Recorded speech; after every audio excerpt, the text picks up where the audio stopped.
Bienvenue dans ce Deep Dive. Aujourd'hui, on plonge dans des sources qui traitent de la dissuasion nucléaire, mais face à une menace assez nouvelle, la guerre cognitive. Oui, bonjour, c'est ça.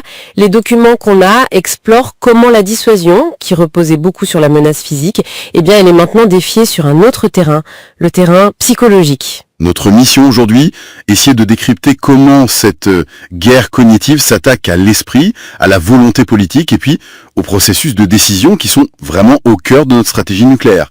Alors, accrochez-vous, on décortique tout ça. On y va ? Bon, pour commencer, rappelons peut-être l'essentiel sur la dissuasion nucléaire. Ce n'est pas juste une histoire de missiles ou de bombes, Mais c'est ça. Avant tout une dialectique des volontés. Tout à fait. La crédibilité, elle repose sur comment l'adversaire perçoit notre détermination. Est-ce qu'il nous croit capables d'aller jusqu'au bout ? C'est ça la clé. Une détermination politique qui doit sembler inébranlable. D'accord. Et c'est là, j'imagine, que la guerre cognitive entre en jeu. Exactement. La guerre cognitive, ou GC, elle cible spécifiquement la cognition, c'est-à-dire nos processus mentaux pour acquérir, traiter, comprendre l'information.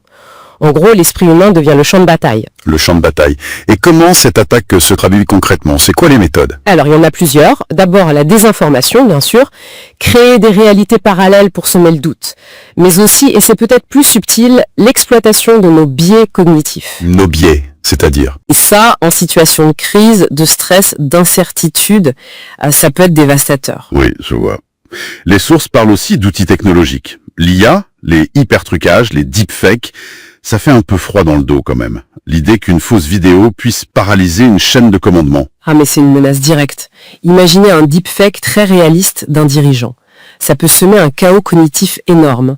Comment authentifier les ordres en pleine crise ? Ça devient très très compliqué. D'accord. Et plus largement, la GC, elle cherche à saper la volonté politique de deux grandes manières, d'après ce qu'on lit. Ah oui, lesquelles ? Premièrement, en visant l'opinion publique. Le but, c'est de casser le consensus national sur la dissuasion, pour que le coût politique à l'intérieur du pays d'une décision nucléaire devienne trop élevé pour les dirigeants. Logique. Et la deuxième manière ? La deuxième, c'est d'attaquer directement le C2, le commandement et contrôle. Donc, on parle de submerger les systèmes d'information, de les noyer sous des données fausses ou contradictoires ? C'est ça la paralysie informationnelle ? C'est tout à fait ça, le cognitive gridlock. Rendre l'analyse et la décision quasi impossible. Et il y a aussi ce qu'on appelle la gazéification stratégique, le strategy gaslighting. La gazéification, ça sonne assez terrible. Oui, c'est pervers. L'agresseur mène des actions hostiles, mais il les nie farouchement. Le but, c'est de faire douter la victime de sa propre perception de la réalité, de la pousser à l'inaction ou à une réaction totalement inadaptée. D'accord. Ça rend la riposte vraiment compliquée, surtout si tout ça se passe sous les seuils d'agression classiques. Absolument. Ou si on utilise l'ambiguïté des armes à double capacité, celles qui peuvent être conventionnelles ou nucléaires. Exactement. Et le risque d'escalade involontaire à cause d'une mauvaise interprétation, d'une manipulation cognitive, il devient majeur. Et on voit que les acteurs s'adaptent, non ? L'OTAN qui vise la supériorité cognitive. Oui, l'OTAN travaille là-dessus. Et en face, si on peut dire, des acteurs comme la Russie ou la Chine intègrent de plus en plus la guerre de l'info, la guerre d'influence, dans leur stratégie globale. Ce qui remet en cause aussi l'efficacité des vieux traités de maîtrise des armements, j'imagine. S'ils se concentrent sur le matériel. Bah oui. Comment on contrôle des armes qui visent l'esprit, la cognition ? C'est une vraie question. Les traités classiques sont un peu dépassés sur ce plan-là. Alors, face à tout ça, qu'est-ce qu'on peut faire ? Les sources proposent des pistes, j'imagine. Des pistes de résilience. Oui, heureusement. Plusieurs axes. D'abord, il faut renforcer ce qu'on appelle la littératie cognitive de toute la société. Mieux comprendre comment on pense, comment on peut être manipulé pour mieux résister. Une sorte d'éducation à l'autodéfense intellectuelle, quoi. C'est un peu ça, oui. Ensuite, il faut bien sûr renforcer la résilience du C2, technique et humaine, former les décideurs contre les biais, contre les manipulations. Il y a cette approche FOH, facteur organisationnel et humain, qui est mentionnée. D'accord. Analyser comment les gens et les organisations réagissent sous pression pour mieux les protéger. Voilà.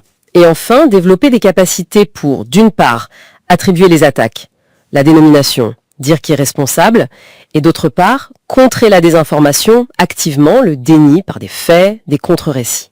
Donc si on essaie de résumer ce deep dive, la guerre cognitive, elle déplace vraiment le cœur du problème de la dissuasion nucléaire.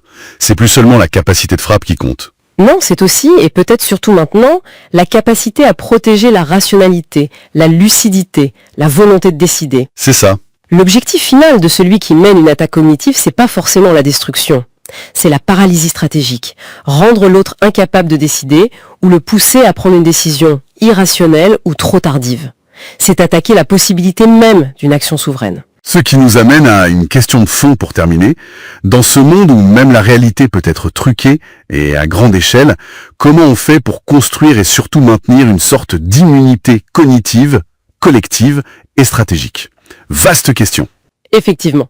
Voilà, qui donne matière à réfléchir. Fin de ce deep dive.